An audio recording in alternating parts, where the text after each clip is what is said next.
10 మందిలో ఉన్నప్పుడు మీరు స్పెషల్గా కనిపించాలన్నా, అందరి దృష్టి మీపైనే ఉండాలన్నా, మీ నడక, మీ మాట, మీ డ్రెస్ ప్రతిదీ మీ విలువను చూపించేలా ఉండాలి. ఎవరికైనా ఫస్ట్ అట్రాక్షన్ డ్రెస్. మీ డ్రెస్ లగ్జరీగా ఉండాల్సిన అవసరం లేదు. మీ సెల్ఫ్ రెస్పెక్ట్ చూపించేలా క్లాసిక్గా, నీట్గా ఉండాలి. మీ మాటే మీ స్టైల్. మాట అంటే శబ్దం మాత్రమే కాదు, అది మీ సంస్కారం. మీ మాటల్లో వాల్యూమ్ తక్కువగా, వాల్యూ ఎక్కువగా ఉండాలి. అవసరానికి మించి మాట్లాడొద్దు. మీ మాటల వల్ల ఎవ్వరూ హర్ట్ అవ్వద్దు. అందరూ నిశ్శబ్దంగా వినేలాగా మాట్లాడండి. మాట కంటే ముందు నడక మీ హుందాతనాన్ని చూపిస్తుంది. సో మీ వాకింగ్ స్టైల్ కాన్ఫిడెంట్గా ఉండాలి. తల వంచి కాదు, అహంకారంగా కాదు, స్థిరంగా, ధైర్యంగా ఉండాలి.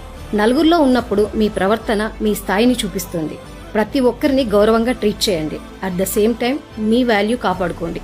మీ ప్రెజెన్స్ అందరికీ గుర్తుండాలంటే అందంగా కాదు, ధైర్యంగా, గౌరవంగా కనబడండి. ఎందుకంటే ఆకర్షణ క్షణికమైంది, ఆత్మగౌరవం శాశ్వతమైంది.